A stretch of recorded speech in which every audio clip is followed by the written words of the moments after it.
Hola, buenas tardes. Yo soy Vivencio Barrios, cardiólogo del Hospital Universitario Ramón y Cajal, y tengo el placer y el honor de coordinar esta sesión, este directo de la Sociedad Española de Cardiología, titulado La consulta virtual para el cardiólogo clínico en tiempos de COVID-19. Este directo ha sido organizado por la Asociación de Cardiología Clínica y cuenta con la colaboración de la Alianza Bristol-Myers Squibb, Pfizer y Menarini. Antes de que se me olvide, por si acaso, como siempre, podéis enviar vuestras preguntas de las dos formas que conocéis. Una a través del formulario habilitado en la misma página de transmisión de este directo, otra a través de Twitter utilizando la etiqueta consulta virtual COVID-19. Bien, decíamos que vamos a hablar de la consulta virtual para el cardiólogo clínico. Yo creo que en este momento no hay que recordar que el COVID-19 o la COVID-19 ha cambiado nuestras vidas. Tanto ha cambiado nuestras vidas que algunos se han dejado la vida en ello. Así que mis primeras palabras han de ser de un recuerdo cariñoso y doloroso a esas personas que han perdido la vida y a todos sus familiares. Y muy especialmente, además, a los facultativos que han muerto, nunca mejor dicho, en el trabajo. Así que realmente yo creo que debemos desde aquí mandar siempre un cariñoso recuerdo a todas las familias que han sufrido esta desgracia. Y bueno, en el cambio de nuestras vidas, los que afortunadamente no nos ha ocurrido nada más grave, ha supuesto un cambio en la medicina y, por supuesto, un cambio en la cardiología. Y realmente, si algo tenemos de común los cardiólogos, es que pasamos consulta. Hay cardiólogos que se dedican fundamentalmente al intervencionismo, otros al diagnóstico no invasivo, otros a las arritmias, pero todos nosotros, si tenemos algo de común, es la consulta ambulatoria. Por tanto, yo creo que la consulta ambulatoria es algo que nos universaliza a todos los cardiólogos y es algo que ha cambiado sustancialmente con la situación actual de pandemia por COVID-19. Nos parecía, por tanto, muy interesante tocar este tema y ver si somos capaces de dar algunos tips, algunas informaciones que puedan ser de ayuda al cardiólogo clínico que cada día se enfrenta con el reto de tener que pasar consulta telefónicamente y no ver directamente a su paciente o por una serie de plataformas informáticas, insisto, sin poder tener la presencia del paciente delante de él.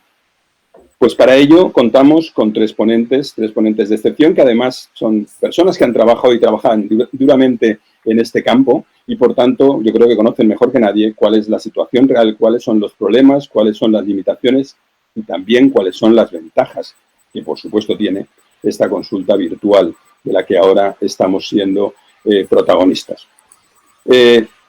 Marisol Bravo es cardióloga del Hospital Universitario Álvaro Junqueiro. Ella es responsable de la unidad de rehabilitación cardíaca y nos hablará de los aspectos de mejora en la atención virtual de los pacientes en cardiología. Posteriormente, Inmaculada Roldán, voy a presentar a todos de una vez y luego iremos dando paso uno a uno. Hablaré de la consulta virtual en el paciente con fibrilación auricular, en qué nos fijamos, qué nos debe preocupar, cómo podemos mejorar su atención.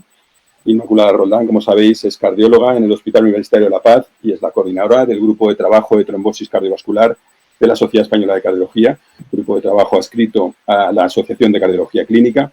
Y por último, Pepe Gámez, José María Gámez, que trabaja en el Hospital Universitario Son Yace de Palma de Mallorca y que es el presidente electo de la Asociación de Cardiología Clínica, nos hablará de la consulta virtual del paciente con síndrome coronario agudo, cómo ajustaremos el tratamiento y cuándo tendremos que concertar una visita convencional.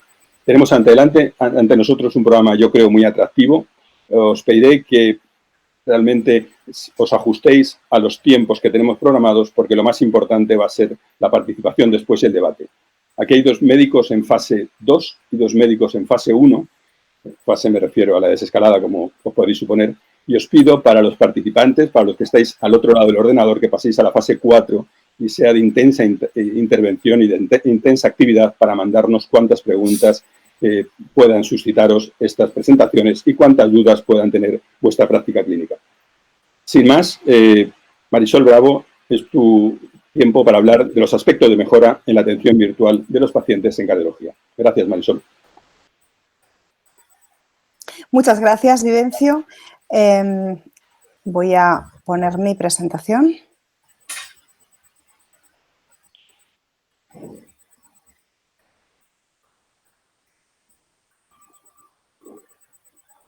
Muchas gracias. Ante todo, quiero dar las gracias a la Sociedad Española de Cardiología por haberme... Uy, perdón. por haberme invitado a participar en este directo SEC, y voy a hablar a continuación de los aspectos de mejora en la atención virtual de los pacientes en cardiología.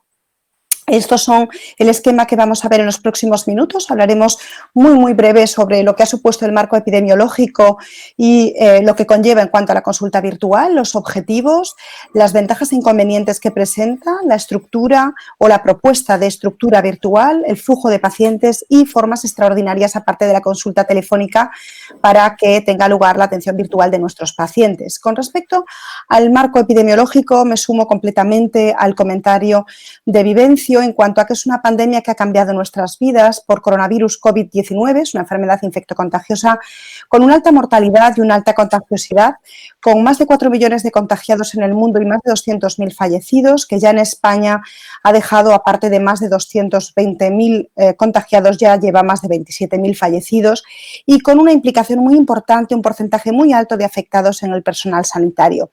Esto todo ha obligado a que se requiera un distanciamiento social. De hecho, se ha producido una situación desde el principio, en marzo de este año, una situación de alerta sanitaria que ha sido decretada a nivel nacional, la situación de alarma que ha conllevado al correspondiente confinamiento. Y esto, todo ello para evitar el colapso sanitario, para proteger al personal sanitario, pero, cómo no, para proteger también a nuestros pacientes. Es obvio que, por una parte, tenemos pacientes que, por el hecho de ser pacientes cardiópatas, son muy vulnerables y están a alto riesgo. En caso de sufrir una exposición podría conllevar un riesgo vital para ello, pero por otro lado tenemos a otros pacientes que, dado que tienen una situación clínica especial porque se han deteriorado o se han inestabilizado en su situación basal, pueden estar a alto riesgo de sufrir un evento cardiovascular porque su situación ha cambiado. Por tanto, es aquí donde tenemos que enfatizar y evaluar a través de la consulta virtual si estamos hablando de un tipo de paciente u otro y clasificarlos correctamente en uno u otro grupo, y así poder determinar en qué medida algunos pacientes podrán esperar a una consulta más selectiva y qué otros pacientes debemos priorizar para verlos cuando antes. Así se potencia en este contexto clínico, en este contexto epidemiológico, la telesalud y una consulta telemática, y para ello vamos a hablar de algunas metodologías en telesalud que muchas de ellas sin duda habrán llegado para quedarse. Quiero compartir con ustedes unos datos de nuestro servicio de cardiología del Hospital Álvaro Cunqueiro, en el que nosotros iniciamos la telecardiología en el año 2012. Progresivamente se ha ido instaurando y constituyendo la primera forma y única forma de entrada desde atención primaria a cardiología. Como pueden observar, se ha ido incrementando en los últimos años hasta que ya en los últimos años se ha constituido en aproximadamente unas 7.000 consultas al año. Y fíjense, un dato también interesante, que en los últimos años entre un 32 y un 34% damos altas a atención primaria ya sin que el paciente tenga que desplazarse al hospital. Este hecho me parece claramente relevante y beneficioso para nuestros pacientes y también para los facultativos.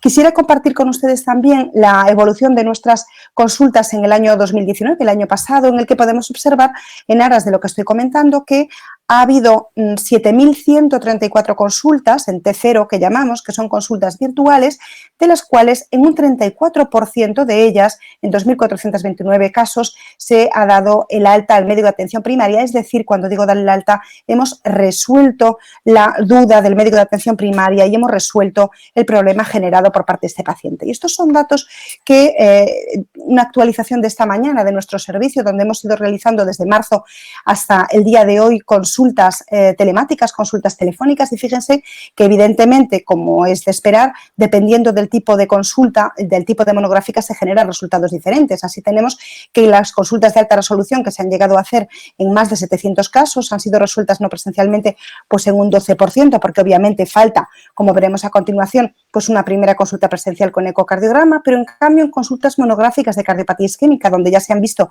hasta 346 pacientes, hemos conseguido dar el alta no presencial en 37% y han sido consultas resolutivas y donde se han conseguido nuestros propósitos una gran mayoría de pacientes, donde solamente ha sido necesario generar una prioridad 1 hasta en el 5% de los pacientes y se han generado segundas pruebas en 16%.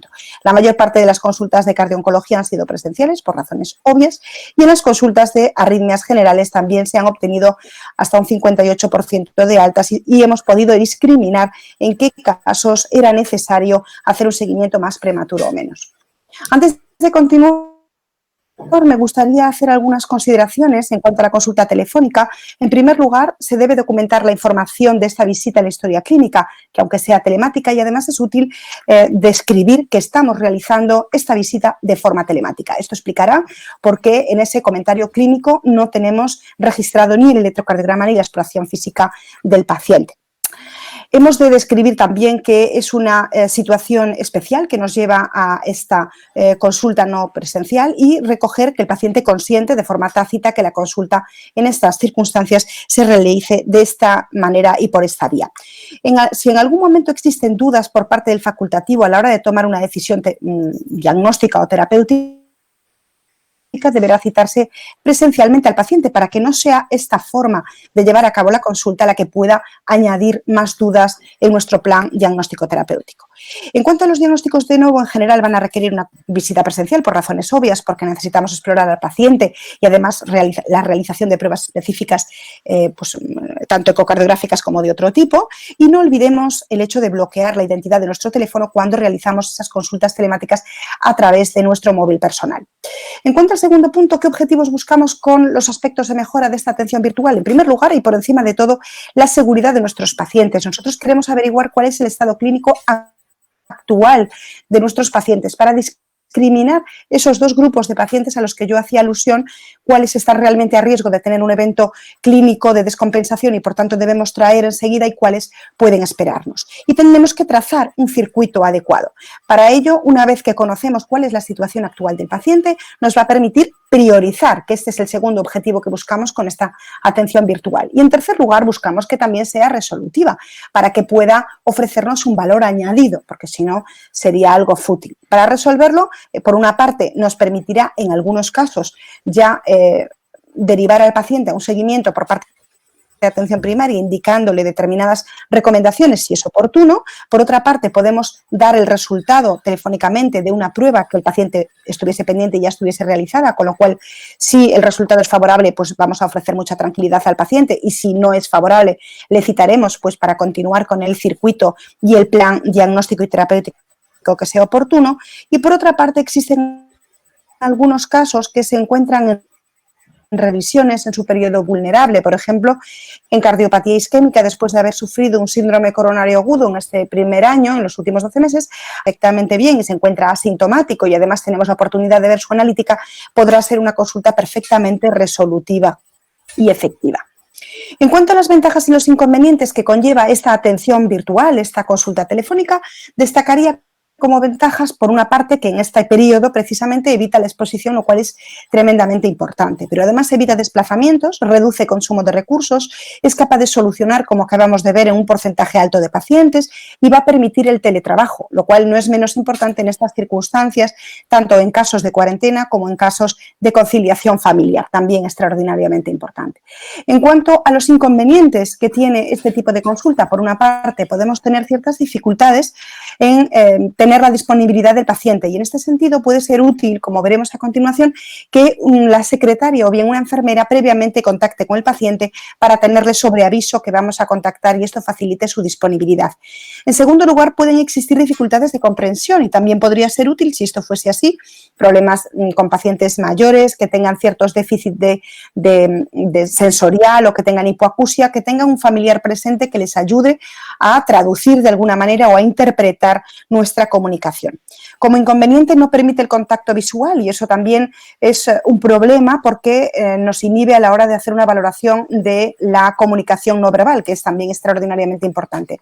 Aunque este inconveniente podría ser paliado si desarrollamos la videollamada, como estamos realizando en algunos servicios y unidades, o si quien hace la llamada es el mismo facultativo que ve al paciente de forma habitual, porque habría un reconocimiento de voz y eso también facilita la transferencia. Y en cuanto a la identificación del paciente, podría también haber aspectos de sombras, como veremos después, para el reconocimiento e identificación correcta de este paciente. Como cuarto punto, en cuanto a la estructura propuesta, en las últimas semanas, como podemos observar, pues han salido múltiples documentos a este respecto. En la página del American College hacen algunas recomendaciones que básicamente son seguir una serie de pasos que probablemente todos intuitivamente ya hemos realizado. por una parte hay que seleccionar la agenda sobre la cual vamos a hacer esa cita telefónica. En segundo lugar, contacta o bien la secretaria o bien la enfermera con el paciente, como habíamos comentado. Luego viene la consulta telefónica del médico con el paciente y finalmente, y no menos importante, tendrá lugar la documentación de esta información. Vamos a ir paso a paso, me parece importante este apartado. En primer lugar, hacemos una elección de la agenda que vamos a hacer por cita telefónica. Primero, la que nos parece más urgente, la filtramos por grado de urgencia. Vamos a ver en determinados casos algunas monográficas, que sería ideal que fuese el facultativo que pasa habitualmente esta monográfica a quien realice además la consulta telefónica, porque como digo, si hay un reconocimiento de voces, esto facilita la transferencia y además porque el médico que ve esta monográfica es el que está mejor capacitado por el conocimiento mayor de ese tipo de patología. Puede ser también prioritario realizar consultas de otros servicios, véase preanestesias de cirugías oncológicas, por ejemplo, o atender las consultas de atención primaria o, como no, también ergometrías que puedan estar pendientes si sea necesario establecer una selección, entre otras cosas, para priorizar las que sean más urgentes.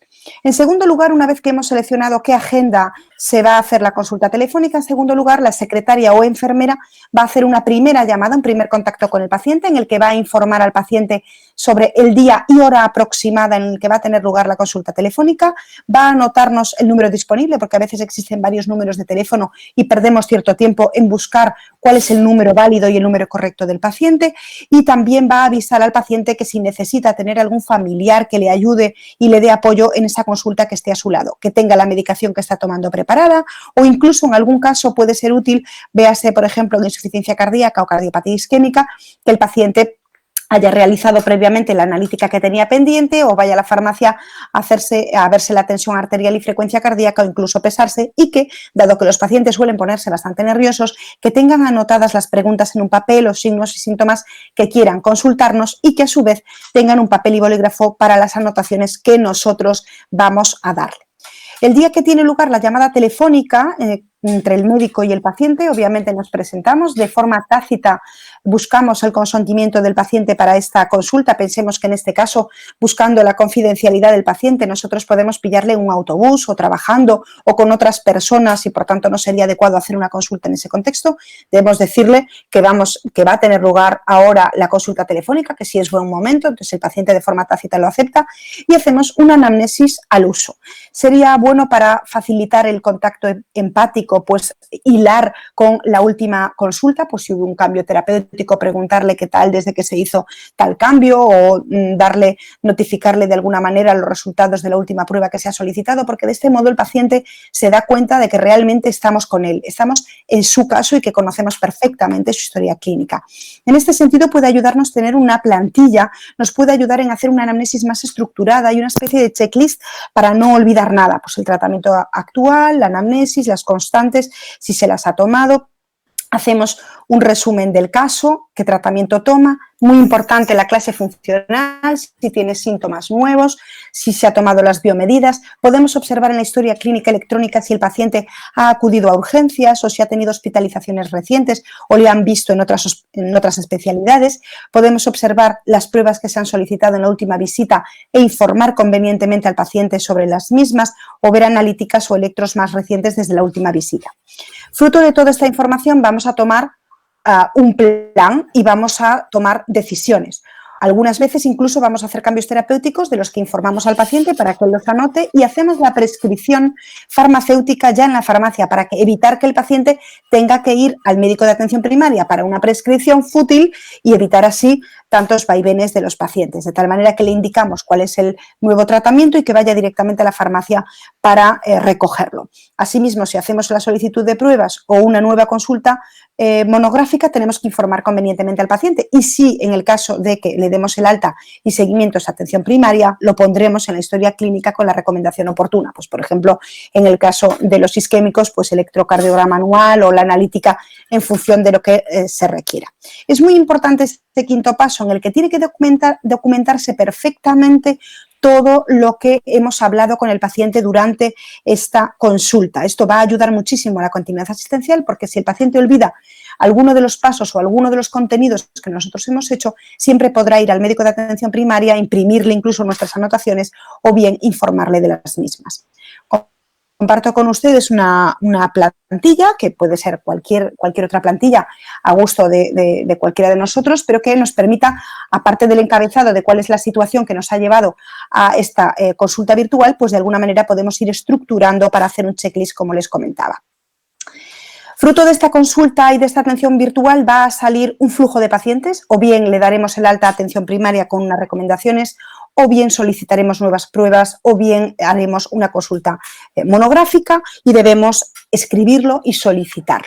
En el caso de atención primaria hay que escribir en la consulta, en la historia clínica, las recomendaciones, como decía, que nosotros damos a ese paciente. A veces puede hacerse necesario cuando son altas no previstas o hay alguna cosa que queremos comentar personalmente, puede hacerse necesario tener un contacto a mayores con el médico de atención primaria, bien por mailing corporativo o bien de forma telefónica. Cuando lo derivamos a la consulta monográfica o cuando solicitamos otras pruebas, tenemos que ponerle la prioridad necesaria. Y en algún caso, si se trata de pruebas que vamos a solicitar invasivas y se requiere un consentimiento informado, puede ser necesario citar al paciente de forma presencial. Y ya por último, en el último punto, quisiera presentarles otras formas de hacer consulta telemática. Existen múltiples, seguro que muchos de ustedes manejan incluso otras, pero me gustaría destacar 3 de ellas por su importancia: Conecta 72, eConsulta y Telea. Conecta 72 es un programa que se desarrolla en Galicia, en la Consellería de Sanidad, en el que consiste en que todo paciente que se va de alta, tanto de causa médica como quirúrgica, va a emitir el informe de alta de forma automática a la enfermera del centro de salud de ese paciente. La enfermera de ese paciente va a llamar por teléfono antes de 72 horas desde que ha tenido lugar su alta y va a interrogar al paciente respecto a si existen dudas de tratamiento, si ha podido recoger adecuadamente todos sus fármacos en la farmacia, si tiene alguna cura para la cual necesite algún apoyo o dispositivos o drenajes, y de tal manera ella puede determinar si hay que ver a este paciente de forma presencial en el marco de atención primaria, y esto ha facilitado mucho la continuidad asistencial y reduce en gran medida las reasistencias a urgencias de manera prematura después de una alta.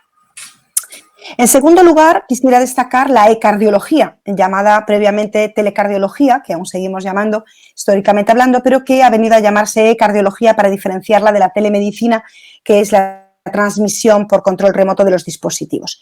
En la ecardiología, el médico de atención primaria es una conexión telemática entre el médico de atención primaria y el cardiólogo. El médico de atención primaria elabora en una aplicación a este efecto el motivo de consulta, su exploración física del paciente, nos escanea un electrocardiograma reciente y podemos ver las analíticas también, y deriva a través de este aplicativo a la gestora de casos, y la gestora de casos hace una asignación a los cardiólogos. Normalmente recibimos entre 1 o 2 telecardios al día y nosotros podemos entrar cada cardiólogo en este aplicativo con nuestras claves, tenemos la posibilidad de contactar directamente con el paciente o con el médico de cabecera si tenemos alguna duda, podemos visualizar otras pruebas complementarias aparte del electro y la analítica, podemos visualizar si el paciente ha acudido a urgencia recientemente o ha sido visto por otros especialistas o ha sido hospitalizado.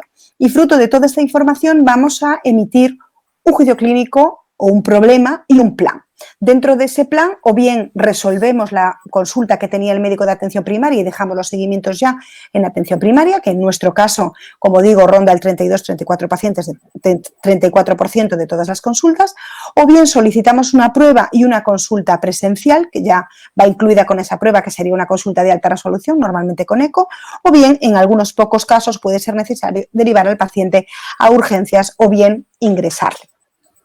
Y ya por último quisiera hablarles de Telea. Telea es un proyecto desarrollado en la Xunta de Galicia por la Consellería de Sanidad en Galicia, que consiste en una plataforma online visible tanto para pacientes como profesionales que conecta al paciente directamente con el médico o con la enfermera. Ponen un contacto directo al paciente bien con el médico y enfermera de atención primaria o bien con el médico y enfermera de especializada. Permite de esta manera que el paciente pueda introducir sus parámetros clínicos que nosotros le prescribimos, no le vamos a prescribir todos por igual a todos los pacientes, pues en algunos pacientes puede ser necesario la tensión, la frecuencia y la saturación, en otros el peso, o nosotros lo decidiremos, y en tiempo real puede ser visible por parte del profesional en el momento en el que el paciente incluye esas biomedidas y de esta manera podemos monitorizarlo e incluso contactar con él de forma bilateral, ya sea por videollamada, por teléfono o incluso por un mailing corporativo.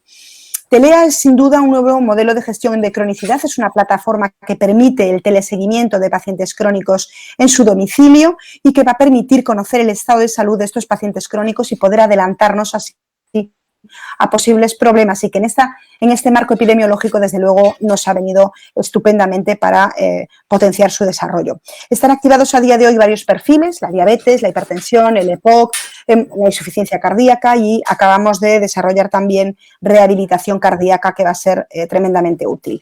Los modelos de seguimiento, como digo, el Sergas, o sea, la institución pone en marcha los dispositivos para el volcado automático si se los cede, se los presta al paciente a través de tablet o a través de dispositivos de móvil electrónico, mientras que el paciente se compromete a comprar los dispositivos sencillos como puede ser la báscula, tensión arterial o pulsiosímetro, mientras que la institución cederá otros algo más complejos como el pulsiosímetro o el equipo para medir el INR. Las únicas biomedidas, pero que no son pocas, que están dadas de alta actualmente y que podemos usar y prescribir son la tensión arterial, el peso, la glucemia, saturación de oxígeno, frecuencia cardíaca, muy útil para nuestros entrenamientos, índice de masa corporal, el INR y la temperatura. Así es como veríamos nosotros en la pantalla de nuestra unidad central. Esta es la unidad central de control. Yo tengo dado de alta 9 pacientes, aquí veo mi paciente, mi número de historia, nombre y apellidos que obviamente están ocultos y yo puedo ver las biomedidas que yo le he prescrito, en este caso este paciente si no es adherente, puedo incluso determinar que quiero saber cuándo no recoge un fármaco en la farmacia y que de alguna manera me salte esa alarma. Y yo puedo predecir alarmas naranjas cuando se aleja un poco del marco de la normalidad o alarmas rojas cuando está muy distanciado de la normalidad y que incluso pudiera suponer un riesgo vital para el paciente y debo comprometerme a ver estas alarmas en menos de 48 horas. Y la plataforma para el paciente, ya estoy casi terminando, el paciente vuelca inmediatamente a través de su clave la biomedida y esto se vuelca inmediatamente y de forma directa sin hacer ningún otro paso en su historia clínica electrónica, de tal manera que nosotros ya lo podemos visualizar, pero además él tiene a su disposición pues cuestionarios, dietas, formas de hacer ejercicio físico y otras infografías que pueden serle completamente útiles. Y ya como última diapositiva, en mis conclusiones, quisiera decir que la atención virtual se ha acelerado desde luego en este marco epidemiológico COVID-19, que tiene luces y sombras. La consulta virtual en cardiología tiene muchas luces porque tiene menor riesgo de contagio y esto es muy interesante para nuestros pacientes que son vulnerables en gran medida y también protege al personal sanitario, no menos importante, permite priorizar, permite resolver problemas y desde luego nuestros datos preliminares han sido muy favorables, pero que todavía existen algunas sombras por resolver dentro del marco ético-legal o dentro de la confidencialidad.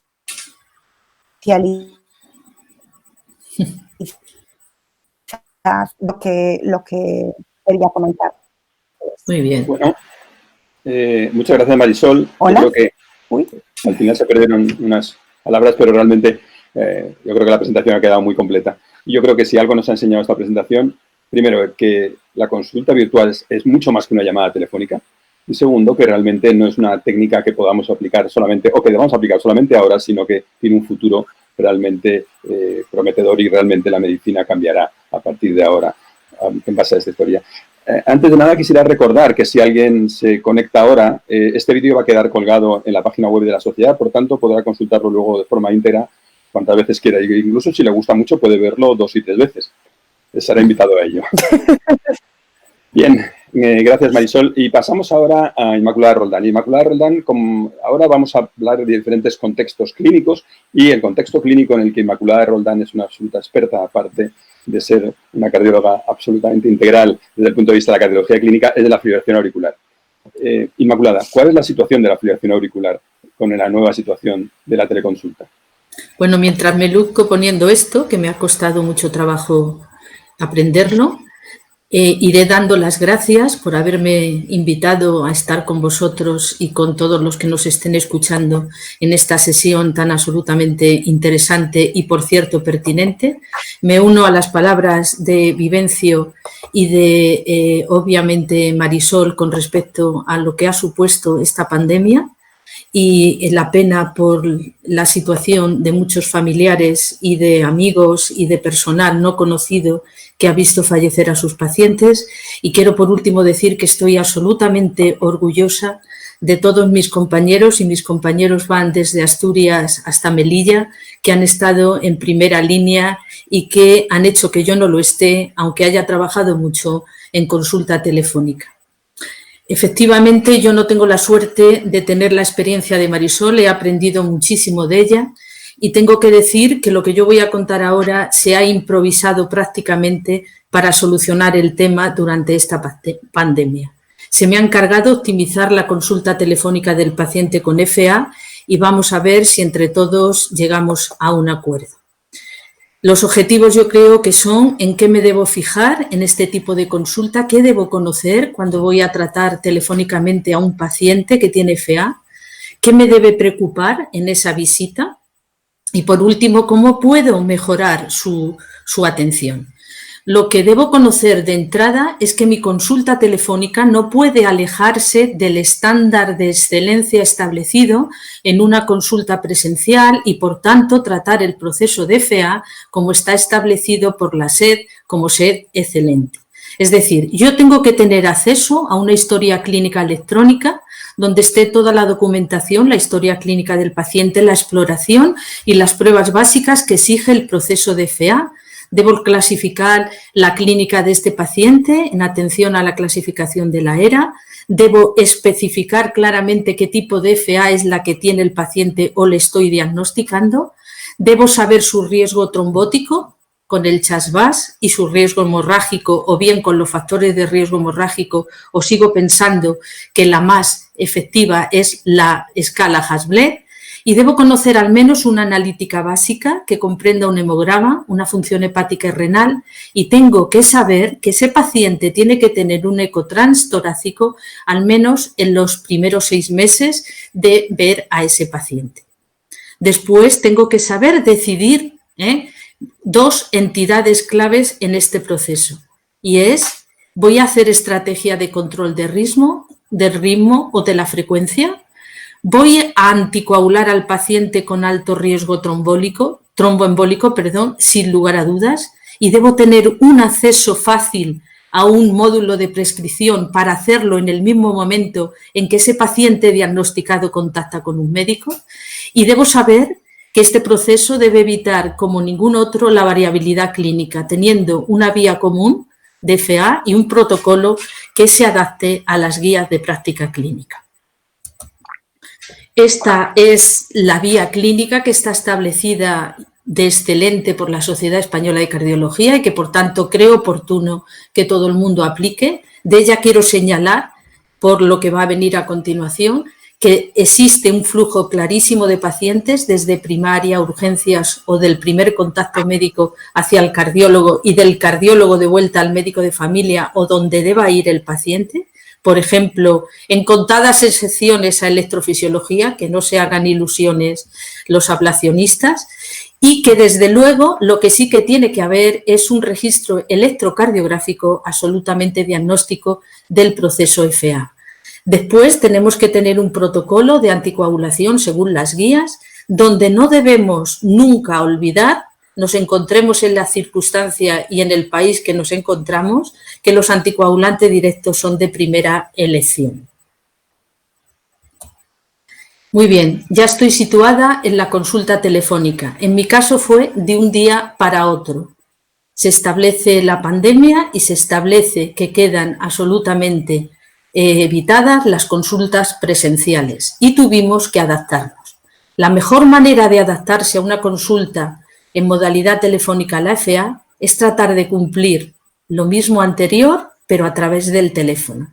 Y para ello tengo que saber que yo voy a contactar telefónicamente con un paciente que está catalogado de nuevo, no le conozco, o es sucesivo, ya le he conocido y está de alguna manera citado en consulta.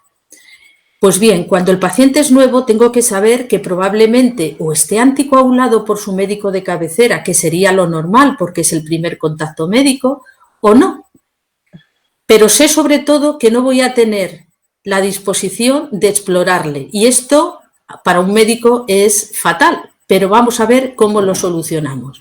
Sé que no voy a tener un electro actual accesible que normalmente en consulta se hace en el mismo momento que llega el paciente.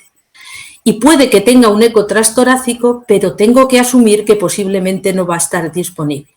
Con el paciente sucesivo me tengo que informar de si está adherido a la anticoagulación, qué anticoagulación tiene, qué tipo de anticoagulante utiliza y probablemente tampoco voy a tener en su caso un electro del mismo día en el que estoy hablando con él. Lo que es seguro es que voy a tener que tener las mismas decisiones claves que hemos comentado en la consulta presencial, teniendo en cuenta que casi seguro no voy a tener la disponibilidad que yo quisiera a cardioversión eléctrica, que tampoco voy a tener posibilidad de mandarle al paciente a una consulta de la unidad de arritmias, pero sé que sí que me voy a poder enfocar en que el paciente esté bien protegido con su anticoagulación y voy a insistir en que siempre que se pueda el anticoagulante de preferencia es un anticoagulante directo. Y aquí he de tener en cuenta también el organigrama de la consulta que voy a seguir porque no es lo mismo que antes cuando el paciente estaba presente. Tengo que mantener mi vía clínica común y tengo que atenerme al protocolo de anticoagulación según guías. Todo ello ha de quedar establecido en la historia clínica electrónica como si el paciente hubiera estado presente en esa consulta. El paciente, ¿cuál es el organigrama de la consulta telefónica en concreto de mi hospital para la FA?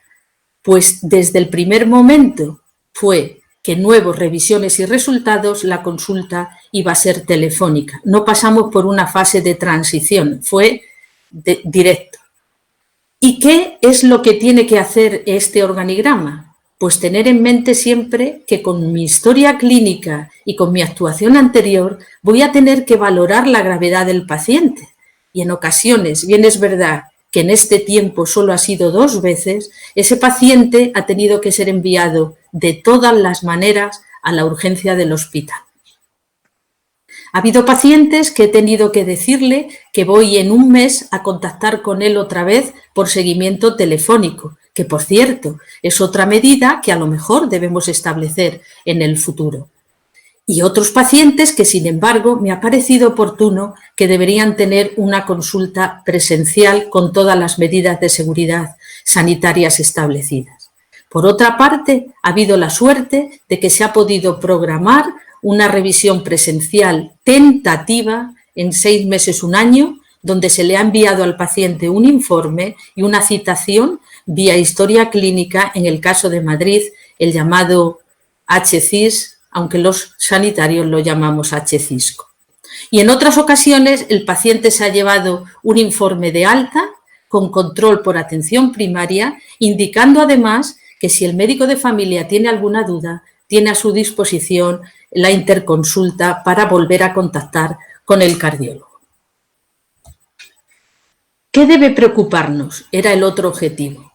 Pues, dado que estamos en esta situación, se nos viene a la cabeza lo primero cuando hablamos con el paciente, si es un paciente COVID-19 y si está en tratamiento en su domicilio por este motivo. Obviamente, después nos interesa la clínica que presenta en ese momento, si es posible acceder a la frecuencia cardíaca que tiene, me va a tener que contar el peso, y quiero saber si tengo que anticoagularle de inicio y si no es así y está con acenocumarol, necesito saber el INR.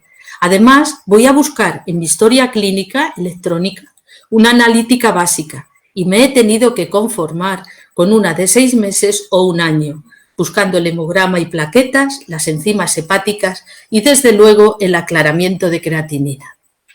¿Y por qué decía que me debía preocupar el paciente ambulante con COVID-19? porque muchos de ellos me he encontrado que estaban bien, no tenían fiebre, ya estaban contentos, incluso te daban 1000 veces las gracias, pero te decían que estaban siendo tratados con hidroxicloroquina y con acitromicina en muchos casos, o en algunos otros solo ya con hidroxicloroquina.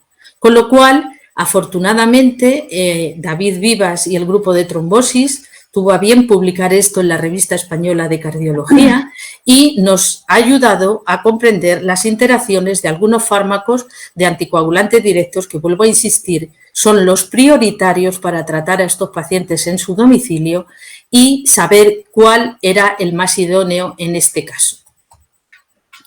El acceso a la historia electrónica tiene que permitirme conocer en la clínica del paciente y su situación actual, aunque sea interaccionando con la historia electrónica del médico de cabecera. Tengo que intentar aproximarme a la frecuencia cardíaca y a un electro reciente, que probablemente sí que está establecido en la consulta electrónica del médico de cabecera. La edad y el peso actuales son fáciles de conseguir hablando con el paciente y tengo que saber cómo es, si está anticoagulado o no, el tipo de fármaco y quiero saber cuál ha sido su último INR y de cuándo data. Asimismo, tengo que buscar, como decía antes, el hemograma y las plaquetas, las enzimas hepáticas y el aclaramiento de creatinina. Anticoagulación correcta.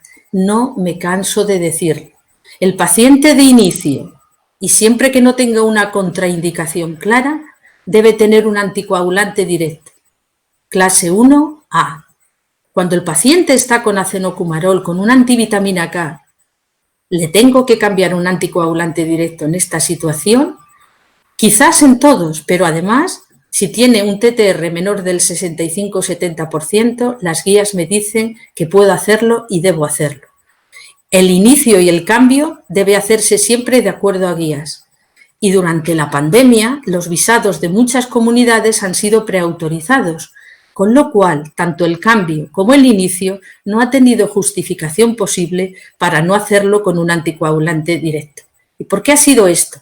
Hasta las autoridades, que normalmente nos cuesta tanto trabajo convencerlas, han visto que era claro evitar el acceso del paciente al centro de salud o a la unidad de trombosis, para que permanecieran en aislamiento. Evitar el tiempo innecesario de esos profesionales que quizás estaban de voluntarios en una planta COVID o para descongestionar en suma nuestro sistema sanitario, pero sobre todo porque estaban acertando en tratar correctamente al paciente. Yo decía e insistía que tenemos guías que nos dicen claramente cómo elegir el fármaco y hacerlo bien, con la dosis correcta, con cada una de las características del paciente, sea su función renal o otras situaciones como la edad o fragilidad. No tenemos excusa para no hacerlo bien. Por otra parte, el paciente que está con acenocumarol, independientemente del hecho de que ahora se nos ha permitido cambiarlo a anticoagulante directo, es que, fijaros, en España todos los ensayos de los que disponemos nos dicen que más del 50% de esos pacientes no están bien anticoagulados con acenocumarol. ¿Eso nos deja tranquilos? No nos deja tranquilos porque incluso comunicaciones y trabajos tan importantes como de los países nórdicos, este caso danés, nos indican que desde luego el TTR, incluso cuando es muy bueno, como es el de estos países, no tiene un valor pronóstico a largo plazo. El 35% en los primeros 6 meses de tenerlo controlado, lo seguían teniendo controlado en el seguimiento posterior, solo un 30%. Y además, mejorar el pronóstico de estos pacientes solo se conseguía si esos pacientes que no estaban anticoagulados eran cambiados a un anticoagulante directo. Y tiene implicaciones clínicas, ya lo creo que lo tiene. El paciente que no está bien anticoagulado tiene aumento de ictus y embolismo sistémico, que por cierto es por lo que anticoagulamos, tiene además mayor hemorragia y tiene además mortalidad. Y esto se ha comprobado también en la población española. Fijaros, en este trabajo tan interesante, por cada punto de caída del TTR se aumenta un 2% la mortalidad por cualquier causa. Yo creo que esto es algo que por más que lo repito, nos debe impactar cada vez que lo hago. El cambio anticoagulante de forma correcta debe hacerse también como cuando se iniciaba en la diapositiva que os puse al respecto, de manera que se haga correctamente de acuerdo a guías. Sin embargo, en la consulta telefónica me he encontrado con que no he tenido a veces acceso al INR reciente y hemos tenido que llegar a la solución de que el paciente lo cambiara dejando 24 horas sin tomar el acenocumarol. ¿Cómo mejoramos la atención?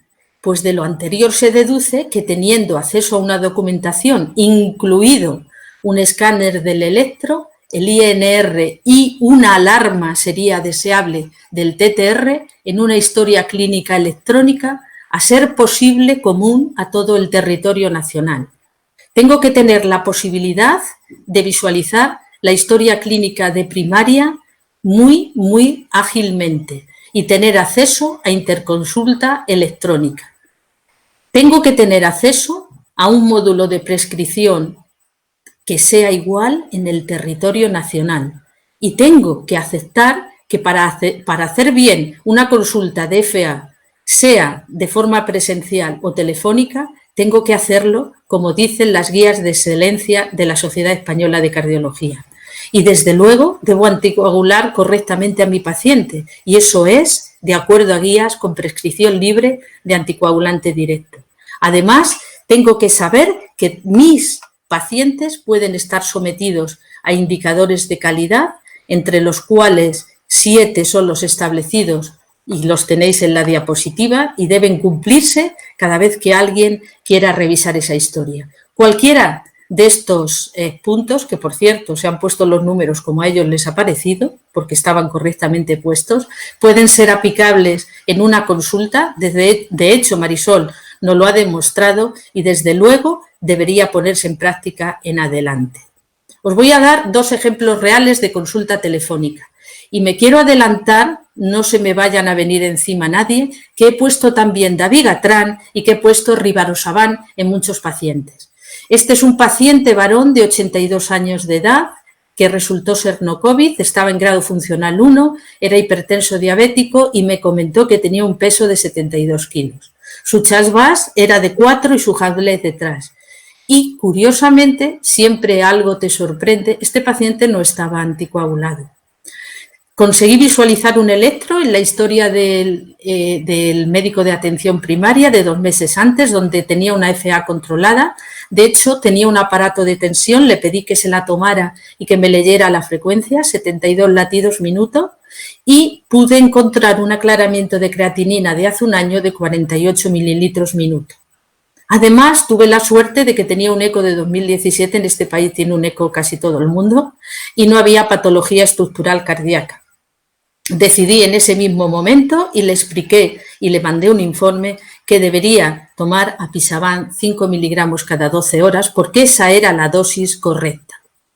El siguiente caso es una mujer de 77 años de edad que para mi sorpresa estaba en casa, estaba bien, ya no tenía fiebre y había sido diagnosticada de COVID-19 y estaba en su 3er día de tratamiento con cloroquina y acitromicina. Es hipertensa y pesaba 67 kilos. Yo sabía que estaba diagnosticada de FA permanente, de 2 años de evolución, sin cardiopatía estructural y que seguía actualmente revisiones por el médico de cabecera que estaba tratando con acenocumarol. Su CHAS-VAS era de 4 y su Hadley de 4. Y los INRs que los pude rastrear eran los que tenéis en la pantalla.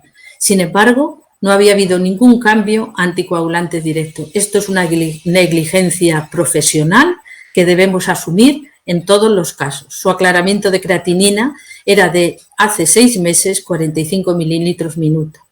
Cambié a un anticoagulante directo. Según el cuadro que os he puesto antes, la recomendación en este caso era apisaban o rivaroxaban y por interacciones que os he explicado anteriormente. Como no tenía la seguridad de tener una analítica próxima y estaba en 45 mililitros minuto, la decisión fue apisaban 5 miligramos cada 12 horas. Muchas gracias por haberme escuchado y siento no haberos presentado certezas como hizo mi compañera en la charla anterior. Gracias. Muchas gracias, Inmaculada. Voy a intentar lo que había que hacer, el escape. Mientras vas escapándote, Sí.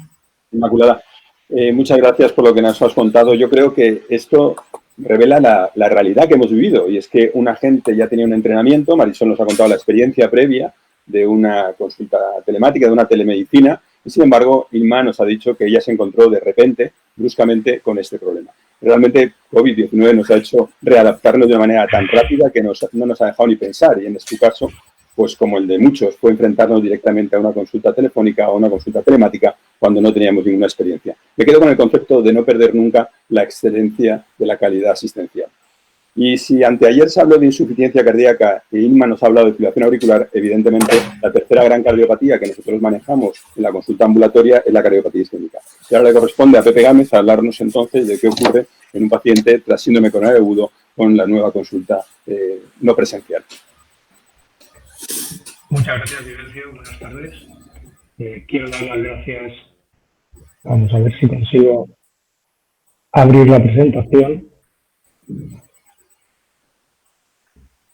Quiero dar las gracias a la Sociedad Española de Cardiología y a la Asociación de Cardiología Clínica por su invitación, también a los patrocinadores por hacer posible este directo.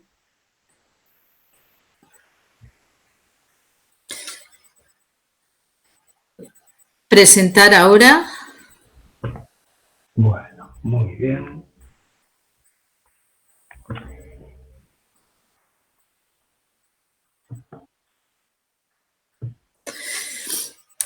Bueno, perfecto, ahora parece que sí.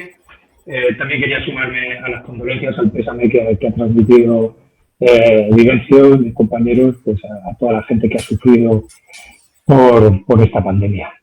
Bueno, vamos a hablar de la consulta virtual del paciente con síndrome coronario crónico. Se estaba produciendo una infección por una cepa nueva de coronavirus. La veíamos como algo lejano hace unos meses, primero en China, luego se fue aproximando hacia Europa, hacia Italia, que llega a España, que no llega, pero bueno, al final tanto es así que el 14 de marzo el gobierno se ve obligado a publicar un real decreto por el que se declara el estado de alarma para la gestión de la situación de crisis sanitaria ocasionada por el COVID-19. El día de antes, el 13 de marzo, sobre las 2 de la tarde, en Baleares nos comunica nuestro servicio de salud que a partir del lunes 16 se suspenden todas las consultas programadas, toda la actividad asistencial programada en aras de, bueno, de que no, todo lo que se ha dicho esta tarde, que no viniesen los pacientes a los centros sanitarios para que hubiese la menor exposición posible, ¿no? Y, bueno, estar un poco preparados para lo que se podía avecinar en Baleares, como ha pasado en otros muchos lugares, bueno, prácticamente en toda España. Claro, llegamos el lunes 16 de marzo a las 8 de la mañana al hospital y, claro, ¿y ahora qué nos planteamos? ¿Y qué nos planteamos? Porque, así como la doctora Bravo pues, ha hablado de un sistema de teleconsulta genial, estupendo, con el que llevan tiempo trabajando, nosotros carecemos de ello. Por tanto, como en otros muchos centros, pues lo primero que tenemos a mano es el teléfono. Entonces nos planteamos revisar las segundas visitas, los listados de segundas visitas de pacientes que tenían que venir a visitarnos y ver cómo estaban. Claro, estos pacientes se habían ido descitando desde el viernes, aunque algunos se dejó caer por el hospital, pero la mayoría se habían desprogramado. Entonces, en concreto, en el síndrome coronario crónico, lo primero que se plantea uno es si se puede demorar la visita, es decir, ¿podemos mantener esa consulta suspendida o merece la pena que le llamemos por teléfono para ver cómo está? Yo creo que esa pregunta se responde fácilmente cuando uno se va a los registros y ve que el síndrome coronario crónico es una patología muy sintomática. Lo vimos con los resultados del registro Avance, 2.000 pacientes, y la mitad de ellos tenían al menos un episodio semanal de angina. Lo mismo pudimos ver en el registro Sirena, No hay diferencias entre sexos, las mujeres también están sintomáticas. Del 24 al 39% de ellas las recibíamos con síntomas de angina. Por tanto, el síndrome coronario crónico, como sabemos, es una patología sintomática. ¿Y qué pasa? Como ya nos dijo el ensayo Karich hace unos años y que nos ha corroborado la actualización del registro Clarify a final de febrero, a más síntomas, peor pronóstico. Los 32.700 pacientes con angina estable que se siguieron en Clarify, pues se pudo ver cómo aquellos pacientes, sobre todo los que habían padecido un infarto y además estaban sintomáticos, tenían un peor pronóstico en la evolución de 5 años. Por tanto, la respuesta se responde fácilmente. Mejor no demorar esa visita y contactar con el paciente, aunque sea por teléfono. Claro, en ese momento, 8 de la mañana, 16 de marzo, bueno, ¿cómo nos planteamos? Nosotros no lo tenemos estructurado.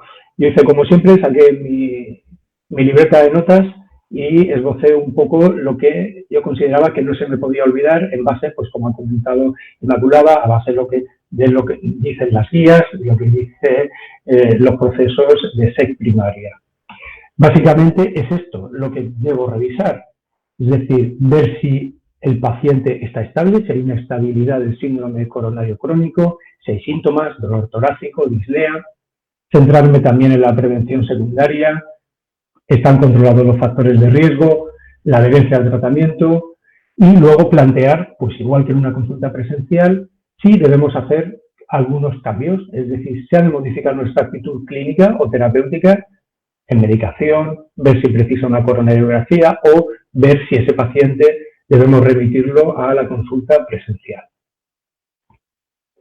Bueno, para ver si está estable la patología, pues claro, le tenemos que preguntar al paciente. Ya se ha dicho esta tarde, en estas consultas solo disponemos de la anamnesis. No podemos explorar al paciente, por tanto, es muy importante aclarar bien cómo es ese dolor torácico, ver las características. Si no es sugestivo de angina, pues nada, nos olvidamos. Pero si es sugestivo, tenemos que aclarar si estamos ante una angina inestable, porque si estamos ante una angina inestable, seguramente ese paciente tendremos que remitirlo a la consulta presencial o al área de urgencias en función de lo que nos cuenta el paciente, pero siempre con la anamnesis, y eso es una dificultad añadida. Si estamos ante un paciente con angina estable, pues tenemos que ver si es de nueva aparición o no. Si no es de nueva aparición, seguramente la tenía en visitas previas y ahí ya decidiremos si ha habido cambios en el umbral, si ha habido una mayor frecuencia, si se ha hecho progresiva, cualquier cambio que nos haga pues pensar que se puede haber inestabilizado o que requiera que ajustemos la medicación. Y si es una angina estable de nueva aparición, muchas veces los pacientes no han acudido a su médico de familia, pero nos cuentan que hace 3 o 4 meses que están con dolor de características estables. Pues seguramente ahí tenemos que modificar la medicación y hacer un seguimiento en función del número de episodios, de si ha precisado nitroglicerina sublingual y de la frecuencia de la angina. También tenemos que preguntar, porque es un síntoma príncipe, sobre disnea. Ver si esa disnea nos hace sospechar que pueda ser un cuadro de insuficiencia cardíaca para remitir al paciente a la consulta presencial. Claro, aquí tienes la dificultad añadida de que no podemos explorar al paciente, simplemente lo que nos cuenta el paciente.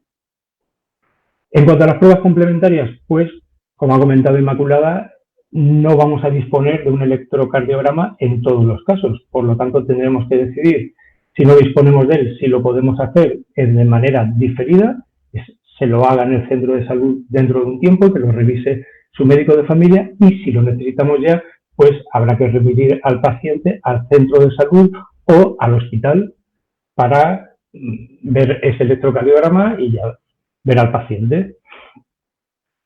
Tenemos que ver si disponemos también de una analítica reciente y si disponemos de pruebas complementarias que podemos haber solicitado en la visita previa, como una ecografía, una ergometría, un TAC de coronarias, lo que sea, y en función de eso, pues plantear cambios en la actitud o un seguimiento.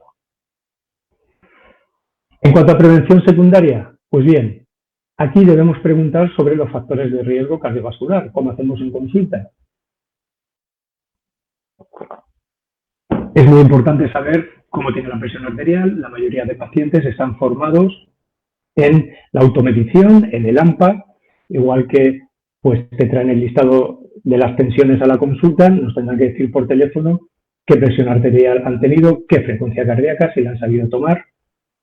Debemos preguntar sobre el tabaco, si sigue sin fumar, qué ejercicio realiza, si ha habido cambios en el peso, si sigue una dieta cardiosaludable, si disponemos de una analítica reciente, revisar los parámetros que revisamos habitualmente, el colesterol LDL, la hemoglobina glicosilada, aclaramiento renal, hemograma, etcétera. Y preguntar también sobre la adherencia al tratamiento, es decir, se está tomando la medicación, se olvida de alguna dosis, con qué frecuencia se olvida de las dosis, y también sobre efectos secundarios de fármacos, pues si tiene mialgias, si tiene hematomas en la piel, si se encuentra más mareado, más asténico.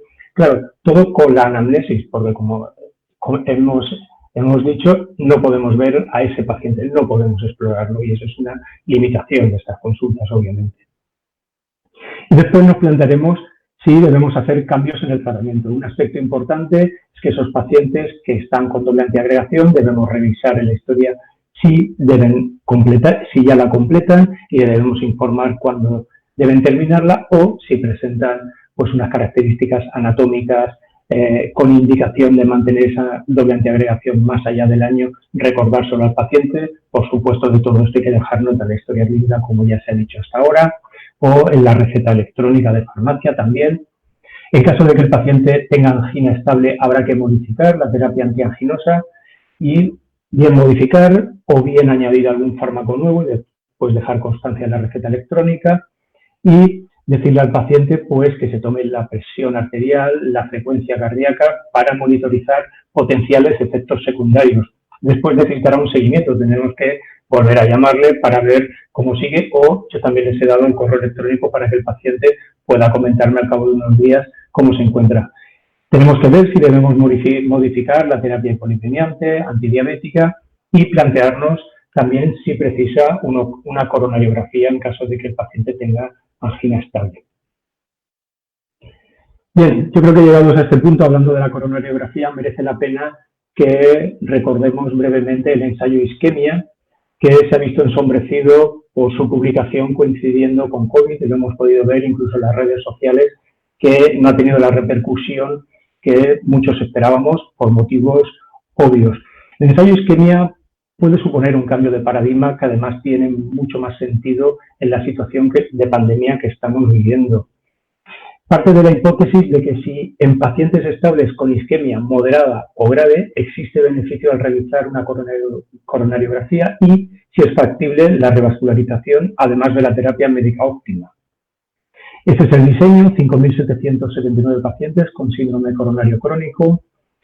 Se les realizaron pruebas de inducibilidad isquémica por indicación clínica de imagen o bien una ergometría convencional, y todos tenían isquemia moderada o isquemia grave. Un 73% de ellos con lesiones significativas objetivadas por TAC de coronarias, y fueron a dos brazos: un brazo de tratamiento conservador con tratamiento médico optimizado, o un brazo invasivo que incluía el tratamiento médico optimizado y la realización de una coronariografía. Y en función de la anatomía, pues el paciente era revascularizado bien percutánea o bien quirúrgicamente. Los que estaban en el brazo del tratamiento conservador, si no mejoraban con el tratamiento conservador, pasaban al brazo de tratamiento invasivo. Y estos son los resultados del objetivo primario: un objetivo duro, muerte cardiovascular, infarto, hospitalización por angina inestable o insuficiencia cardíaca y muerte súbita recuperada. Lo que hemos podido ver es que no hay diferencias significativas entre ambos brazos. Es decir, este paciente con angina estable e isquemia moderada o isquemia grave inducible va a tener una evolución pronóstica que no va a tener diferencias si es revascularizado o si simplemente sigue un tratamiento médico optimizado. Lo mismo podemos ver con algunos objetivos secundarios, como la muerte cardiovascular o el infarto, o la muerte por cualquier causa o el infarto de miocardio. Por tanto, esto, da, digamos que es solidez y peso a hacer cambios únicamente farmacológicos de intensificación de la terapia antianginosa, que además singular relevancia en estos tiempos, que lo que queremos es mantener alejado al paciente de los centros sanitarios, obviamente. Por otro lado, tenemos que decidir si el paciente que hemos televisitado, que hemos llamado por teléfono, tiene que ser derivado a nuestra consulta presencial. En ese caso, pues cualquier paciente que pueda tener algún grado de inestabilización, de descompensación del síndrome coronario crónico, pues un paciente con angina inestable, un paciente con sospecha de insuficiencia cardíaca o un paciente al que hemos modificado el tratamiento, pese a lo cual no mejora, pese a aumentar el tratamiento antianginoso. Y bueno, llegados aquí, ahora que ya se está reduciendo, gracias a Dios, la infección por coronavirus, al menos los pacientes que tenemos ingresados, yo me pregunto si está cambiando mi práctica clínica con este descenso de la COVID-19. Y claro, algo está cambiando porque ya reanudamos la actividad ambulatoria.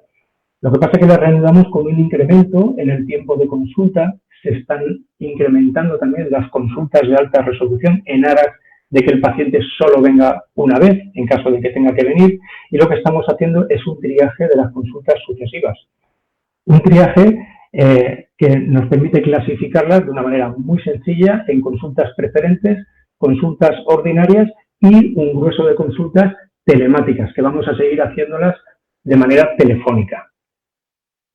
Yo creo que estas consultas tienen una serie de limitaciones. La consulta ambulatoria clásica permite un contacto persona a persona y que te permite explorar al paciente. Sin embargo, la consulta telefónica no existe ese contacto físico, salvo, bueno, el auditivo, el verbal, y no te permite en absoluto explorar al paciente. Y puede haber alguna limitación, una clara es el electrocardiograma y otra puede ser, en algún caso, quizás lo menos, la disponibilidad de una analítica, pero sobre todo el electrocardiograma es una de las mayores limitaciones. ¿Se puede transformar nuestra práctica? Yo creo que sí que se puede transformar nuestra práctica, pero sobre todo si damos un paso más y llegamos a la videoconsulta, en el cual ya hay un contacto físico algo mayor, porque también nos permite ver al paciente, el paciente nos ve a nosotros, con lo cual la exploración física ya va a ser parcial, porque toda esa parte de exploración física que depende de la inspección, vamos a poder visualizarla, le vamos a poder decir al paciente que se tumbe para ver si tiene, ver qué tal tolera el decúbito, si tiene ortopnea, vamos a poder ver los edemas, con lo cual yo creo que algo ganamos. Y en cuanto a la limitación de la disponibilidad del electrocardiograma, bueno, hay dispositivos que ya nos permiten tener un electrocardiograma, bueno, que por lo menos nos sirve para el ritmo, y estoy convencido que en los próximos años va a haber una mayor disponibilidad, un mayor acceso a dispositivos inteligentes, seguramente el móvil, que nos van a dar electrocardiogramas con un mayor número de canales y que el paciente podrá tener en su casa fácilmente. Y ya para ir acabando, concluiría con que la consulta virtual, en esta consulta es prioritario el cribado del dolor torácico y de la disnea, porque no disponemos de la exploración física y en muchos casos no vamos a disponer de un electrocardiograma reciente, salvo que se lo hubiera hecho el paciente por otro motivo y tengamos un sistema integrado en red que nos permita ver los electrocardiogramas de atención primaria. Según los resultados del estudio de isquemia en angina, es más que razonable plantear el tratamiento farmacológico frente al intervencionista. La disponibilidad del electrocardiograma es una limitación, así es. Yo creo que esta dramática situación que estamos viviendo dará paso a oportunidades y una va a ser la consulta virtual, sin duda. No quiero dejar pasar esta ocasión para poner una cuña publicitaria e invitaros a todos a la reunión anual de la Asociación de Cardiología Clínica de la SEC, que este año va a ser en modo virtual del 27 al 29 de mayo. Muchas gracias. Muchas gracias, Pepe, por tu presentación. Retomo la última línea e invitaros fuertemente a que acudáis a esa reunión anual de la Asociación de Cardiología Clínica, que este año será virtual, como sabéis. Os decía al principio que estábamos 2 médicos de fase 2 y 2 médicos de fase 1 y os pedíamos una interacción muy potente y que fuéramos todos de fase 4, y habéis ido a fase 5 porque tenemos una cantidad de preguntas enorme. Así que os voy a pedir, por favor, a todos los ponentes que cuando se haga la pregunta seáis lo más escuetos posibles en la respuesta, porque tenemos tantas preguntas que si no, no podremos abordar. He intentado agruparlas y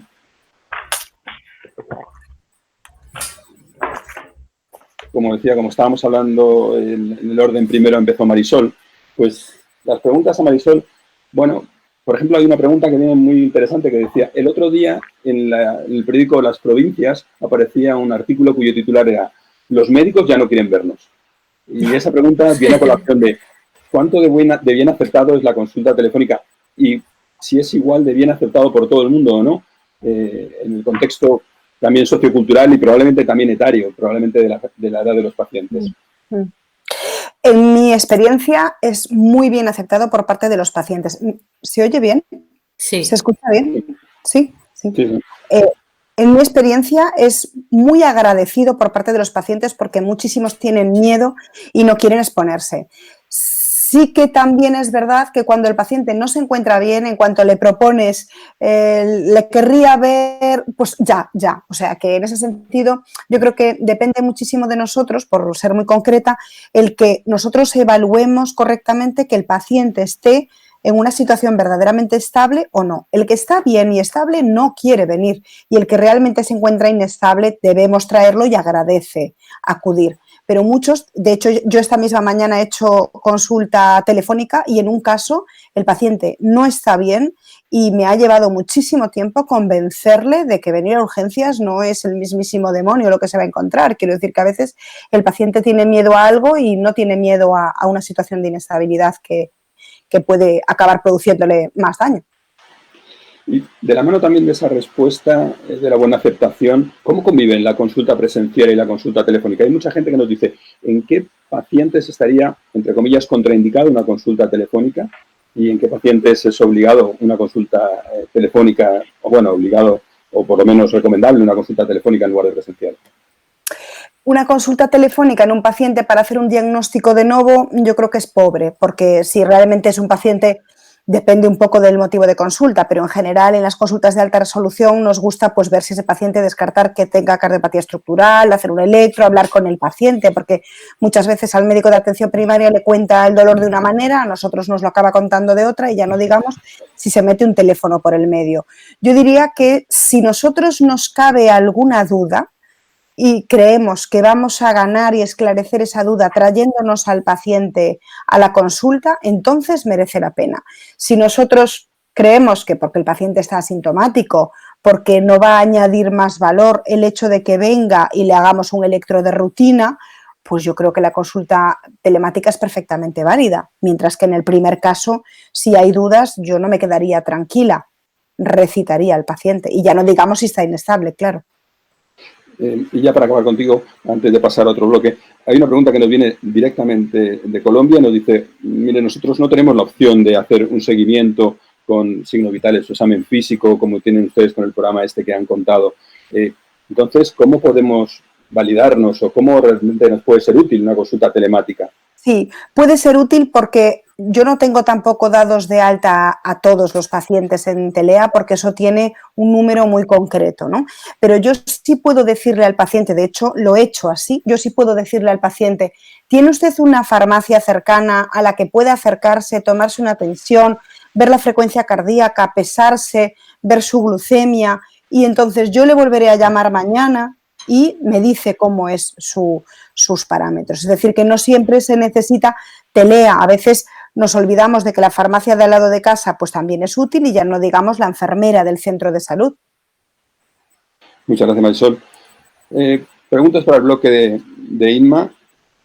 Nos dice una pregunta muy concreta y muy clínica. Paciente que en el contexto de neumonía por COVID desarrolla fibrilación auricular. Durante el ingreso, evidentemente. Y estará con los tratamientos habituales para la infección COVID.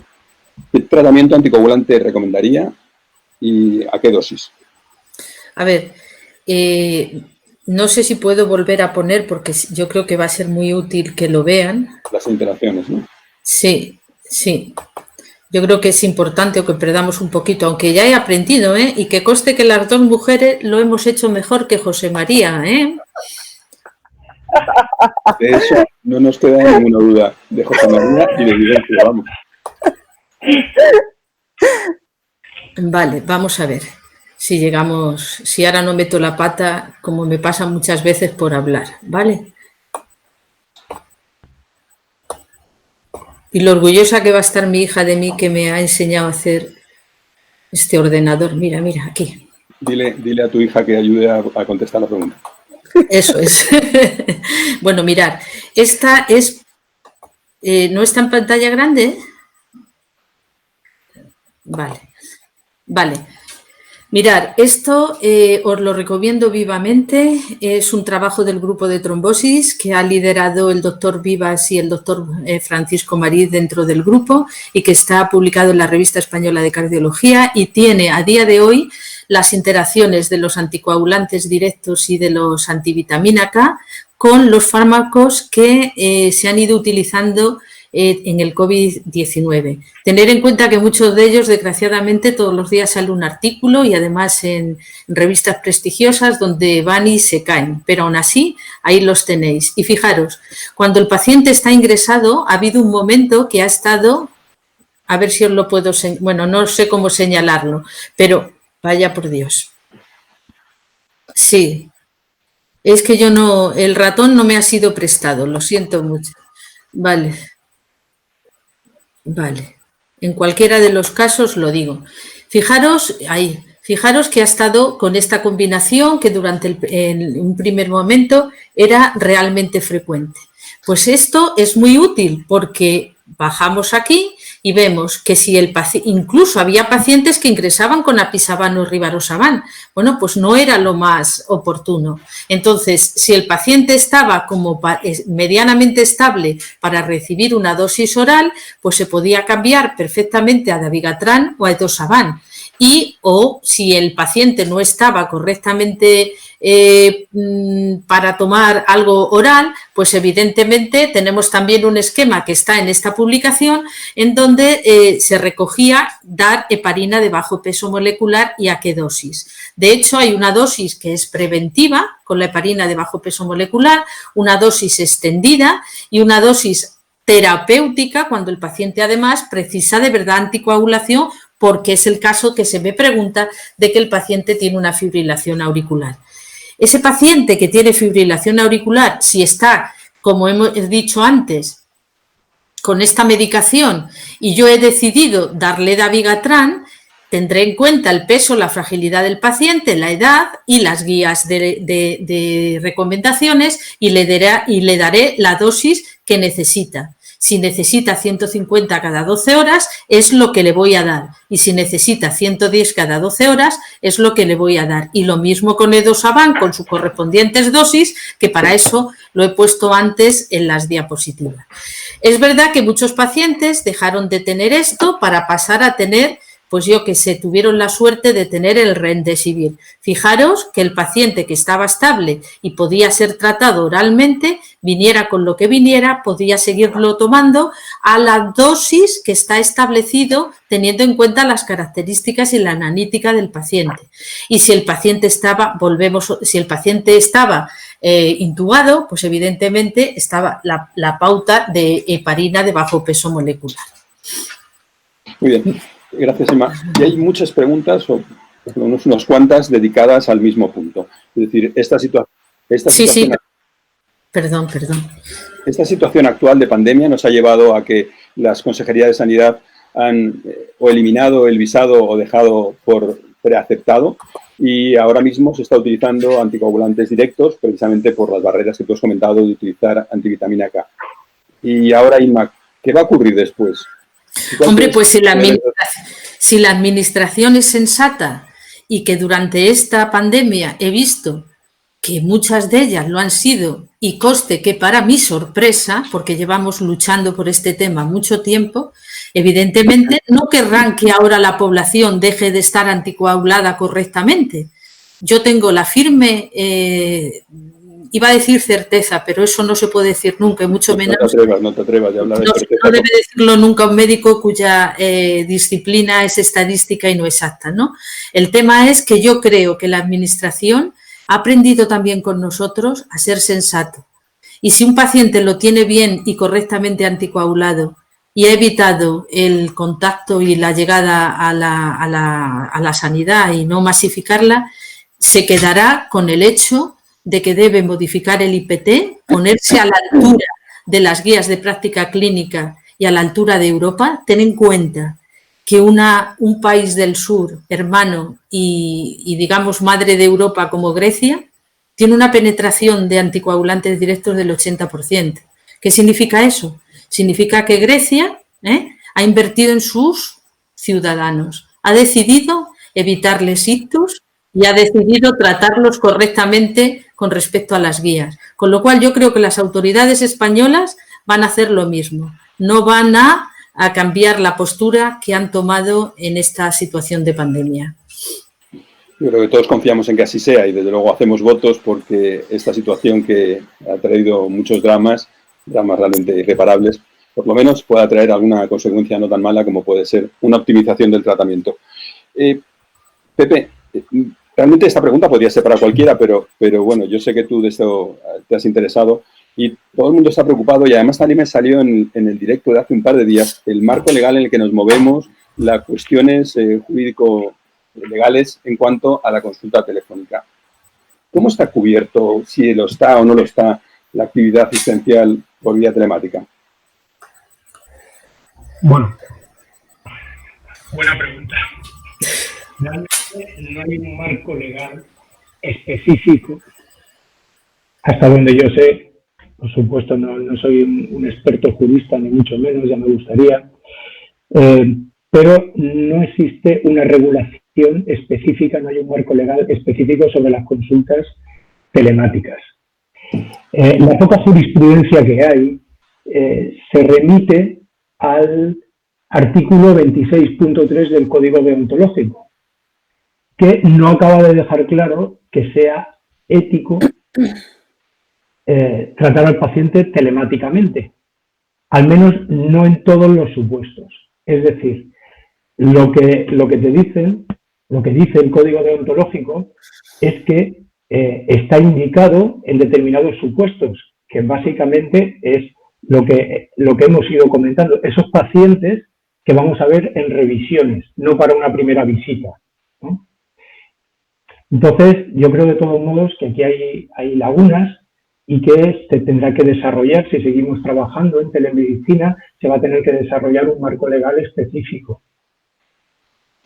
Claro, porque yo creo, Pepe, y yo creo que estamos todos de acuerdo, que esta nueva forma de plantear la consulta ambulatoria, evidentemente, a mí no es un tópico que me guste, no me gusta repetir tópicos, pero esto ha venido para quedarse, yo creo que aquí queda mejor que nunca.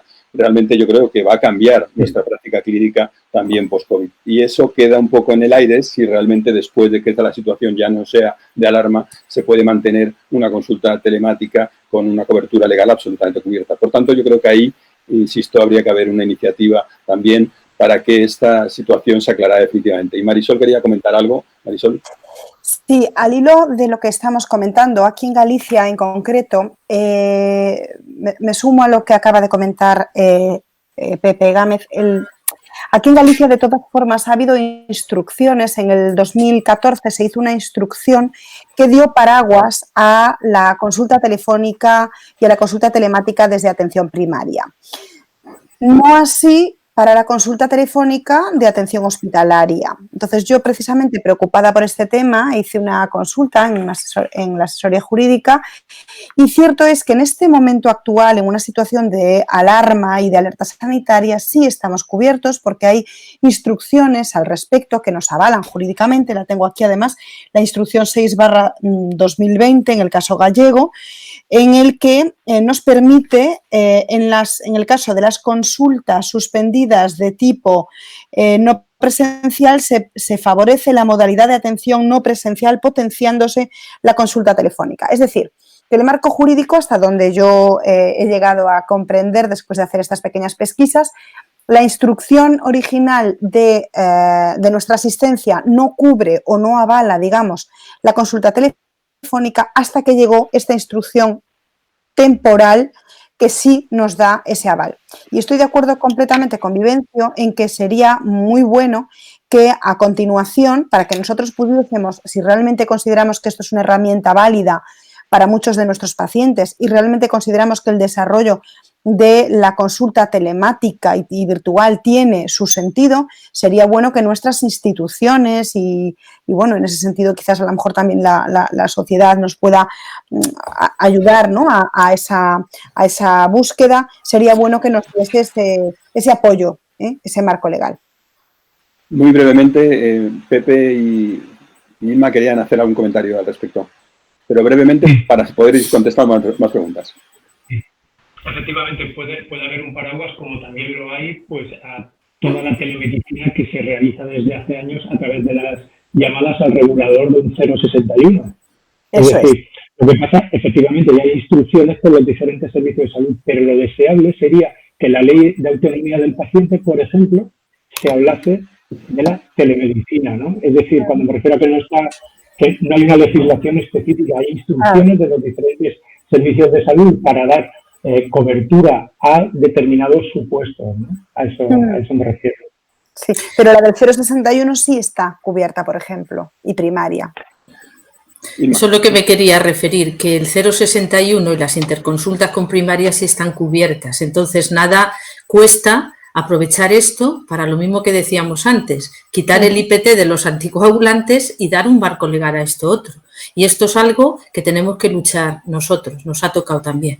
Por cierto, yo no estoy segura que sea legal el que no recetemos anticoagulante directo con respecto a guías. No sé si estamos cubiertos legalmente con un IPT. No, nunca nadie me ha aclarado esto. Bueno, se ha quedado perplejo Vivencio. Me he quedado perplejo, claro, porque el Ministerio no va a decir que estás haciendo algo ilegal si es el que lo firma, con lo cual difícilmente el Ministerio te va a sancionar. Pero bueno, en cualquier caso, lo que queda claro es que nosotros tenemos que exigir una cobertura legal y exigir que esto se regularice.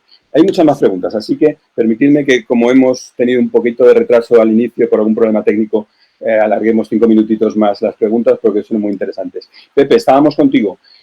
¿Cuál es la influencia o la posible influencia del estudio isquemia que tú has remarcado mucho en el manejo del paciente?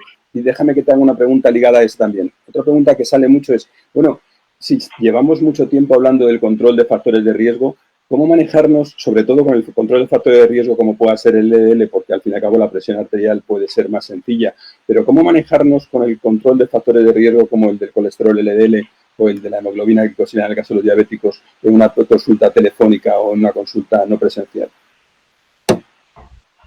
Bueno, empezaré por el final. Yo creo que depende de que tengamos esa analítica reciente disponible. Si la tenemos, pues ya está, es modificar la medicación y en los servicios de salud que dispongan, el nuestro disponemos de una receta electrónica, pues directamente prescribirlo. Es verdad que para eso hay que tener ese análisis reciente, igual que cuando te llega el paciente a la consulta. Por eso antes lo comentaba con una limitación. Para mí es más limitación la disponibilidad del electrocardiograma, desde luego, ¿no? Pero bueno, yo creo que sería en base a eso. A lo mejor se le podría solicitar al paciente la analítica para que se la realizara y verla posteriormente, ¿no? Pero lo que es la prescripción me parece sencillo siempre que sean sistemas de salud que dispongan de receta electrónica, por supuesto. Eso, sin duda. Claro, pero lo que tenemos que facilitar es o dinamizar un control analítico probablemente mejor en el centro de salud con su médico de atención primaria para facilitar las cosas y a partir de ahí hacer una prescripción electrónica. Exacto. Sí. Marisol, muy cortita, Marisol, porque tenemos todavía pendiente a Pepe de contestar. Nosotros le estamos enviando por correo físico la analítica al paciente y a la semana vemos ese resultado, de tal manera que el paciente no tiene que ir al médico de cabecera, solo pide cita a la enfermera para pincharse. Muy corto. Muy corto. Y Pepe, el isquemia. Bueno, y sobre el isquemia, yo creo que sí que va a cambiar, por lo menos. A ver, yo creo que la mayoría de clínicos lo tenemos claro, ¿no? Y seguramente, como he comentado, ya el Carich hace unos años ya pues nos animaba a eso y el isquemia lo estábamos esperando con muchas ganas. Es verdad que no ha tenido la repercusión que yo modestamente creo que se merece ese estudio, ¿no?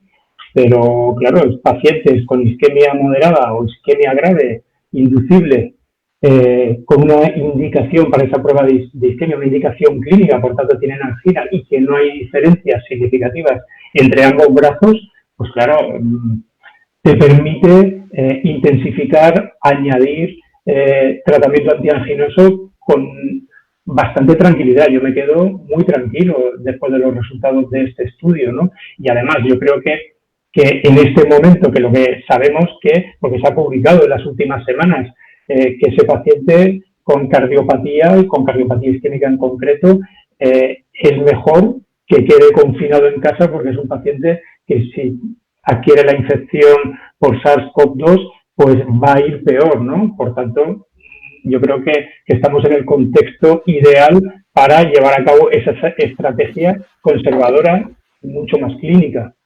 Y yo creo, además, que eso reforzará la optimización del tratamiento, ya no solamente de control de factores de riesgo, sino del tratamiento antianginoso, porque realmente probablemente muchos pacientes no tienen optimizado el tratamiento antianginoso y ahora estamos absolutamente obligados, ¿no?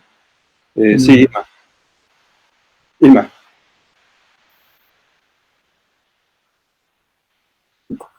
Sí, Y es raro muy corto, cosa que no suele ser habitual en mí. Efectivamente, no me gusta lo del tratamiento conservador, porque de lo que se trata, el tratamiento de la angina no es nada conservadora, es hacerlo bien y ponerle todos los fármacos y medidas que hay que tener con el paciente. No es un tratamiento conservador, simplemente le evitamos la hemodinámica.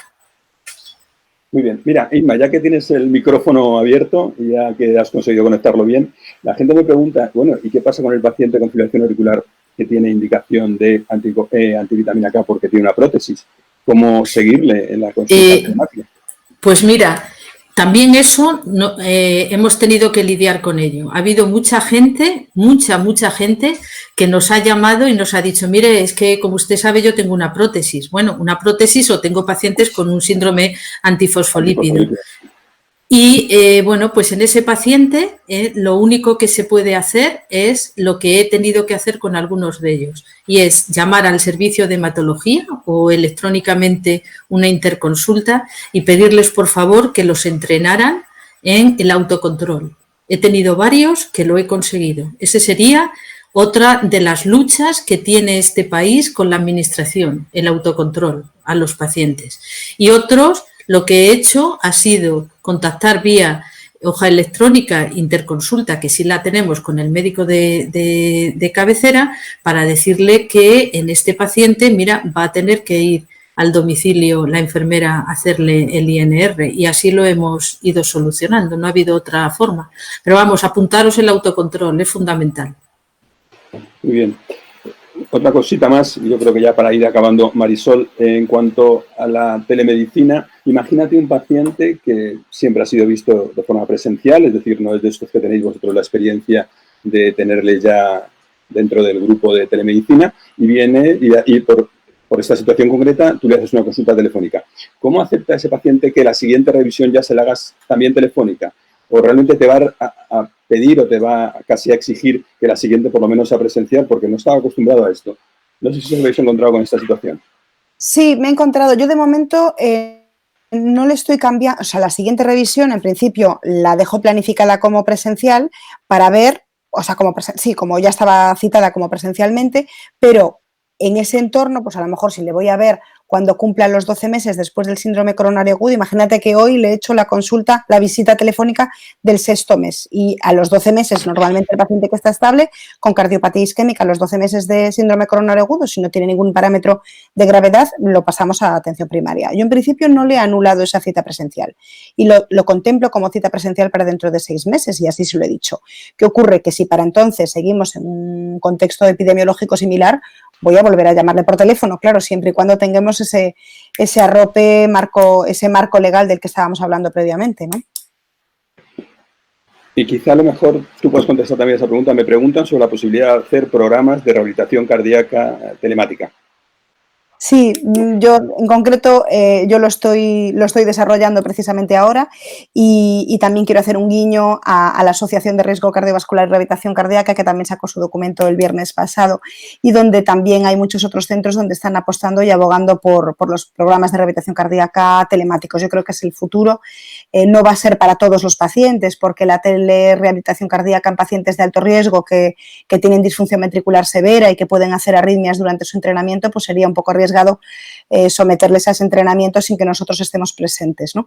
Pero sí que la telerehabilitación cardíaca puede dar muchísimo apoyo y ser muy eficaz en pacientes de bajo riesgo o incluso de moderado riesgo una vez que los estratificamos, y ya no digamos si construimos pues un campus virtual donde podemos meterle infografía, donde podemos meterle vídeos educativos, etcétera, como estamos haciendo, o mensajería, que eso facilita muchísimo la educación sanitaria del paciente, que es lo que más necesita para que haya una prevención secundaria eficaz. Realmente estamos ahí al límite del tiempo, pero tenemos tantas preguntas que no puedo resistirme a hacer alguna pregunta más, por lo menos para dar cobertura a la mayor parte de las preguntas que nos van llegando. Pepe, otro problema que también está aquí inherente en las preguntas es, bueno, ahora tenemos una bolsa de pacientes, la consulta presencial va a ser una consulta muy especial, con acto único. ¿Cómo seleccionar bien? Tú lo has comentado en la presentación, pero vuelven a preguntar, ¿cómo seleccionar bien a cómo vamos a hacer la consulta para resolver esa bolsa de pacientes que tenemos pendientes y cuáles van a tener que ir definitivamente a una consulta telemática, cuáles van a tener que ir a la consulta presencial, sin todavía saber si el paciente, cuando le llames por teléfono, le vas a transformar de un tipo de visita a la otra? Porque, claro, la visita presencial también va a ser distinta, va a ser probablemente de acto único, va a ser también probablemente desinfectando las salas después de los pacientes, en fin, con unas condiciones que no van a ser iguales. Bueno, básicamente estamos seleccionando esos pacientes en función de dos aspectos. El aspecto clínico, es decir, que la revisión de la historia te parezca que ese paciente tiene que ir directamente a presencial, pues estaba pendiente de alguna prueba que le ha solicitado, la que fuera, un ecocardiograma, y te encuentras, pues no sé, una estenosis aórtica grave con disfunción, pues ese paciente, claro, podrás llamarlo, pero lo vas a tener que ver sí o sí, pues para plantearle la cirugía, ¿no? Es decir, y ese es el ejemplo, es decir, por un lado, aspecto clínico, por otro lado, un aspecto más, digamos, organizativo, es decir, aquel paciente, estamos viendo en nuestra lista de espera, además lo estamos revisando de manera individual, aquel paciente que lo viste hace 2 meses, 3 meses y le pediste un ecocardiograma, pues ese paciente lo que hacemos es pasarlo a consulta presencial y en ese mismo acto le haces el ecocardiograma y ya resuelves la consulta. Esas son sobre todo primeras visitas que estaban pendientes de una prueba, o un paciente que viste el año pasado, estenosis aórtica, área de 1 o de 0,9 asintomático, y que le dices, venga dentro de 6 meses con el ecocardiograma hecho. Pues ahora lo que hacemos, aunque cueste un poquito más de trabajo, pues es hacerme ese ecocardiograma, hacérselo en la consulta y resolver el acto asistencial completamente. Irma, hay que descartar obligadamente la valvulopatía mitral reumática para iniciar una anticoagulación oral, y si se puede plantear un anticoagulante directo sin tener descartada la valvulopatía mitral reumática? Vamos a ver, la respuesta correcta a eso debería ser sí, hay que saber si tiene el paciente una estenosis mitral moderada o severa. Eso sería lo académico. Ahora bien, uno puede, sobre todo en esta circunstancia, rebuscar en la historia electrónica. Siempre, todo paciente, por nuevo que sea, tienes acceso a la historia clínica del médico de familia.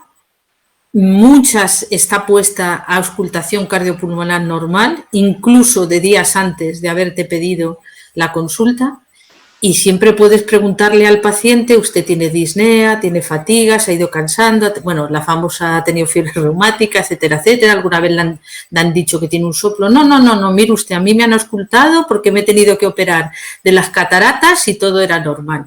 Yo creo que en muy poquitas ocasiones voy a tener que tirar de hacer un eco. ¿Que lo quiero? Sí, lo quiero, porque el SES excelente lo exige, pero en esta pandemia me ha aguantado en muchas ocasiones de esta manera.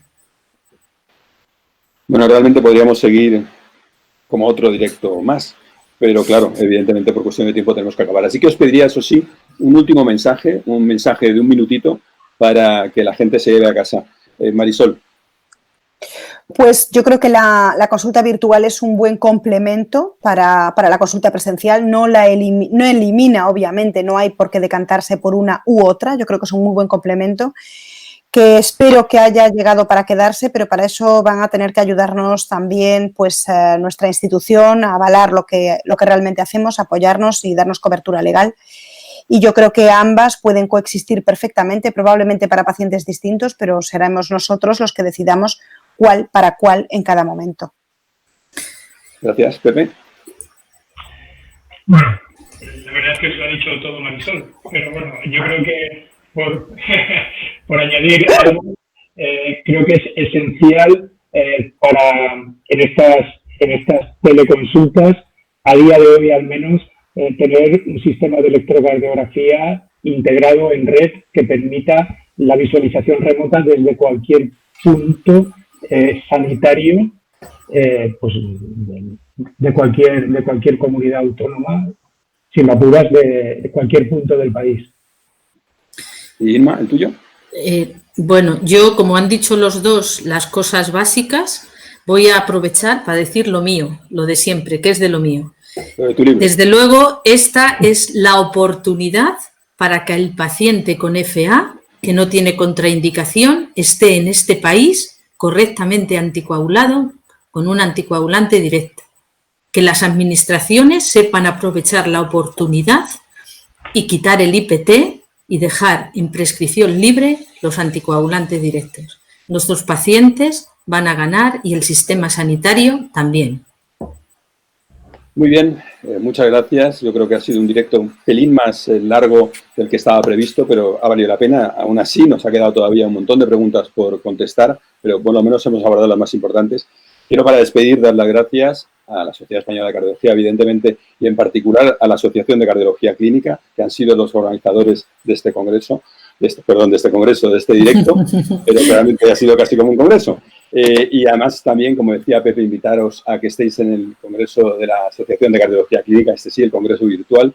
Yo quiero también agradecer a las compañías farmacéuticas, a la alianza Bristol Myers Squibb, Pfizer y a Menarini la financiación de esta reunión y cómo han dado su beca no condicionada para poder realizar este directo. Y, por supuesto, recordaros una vez más que una vez concluido el directo, este vídeo de la sesión queda colgado en la misma página web de la Sociedad Española de Cardiología.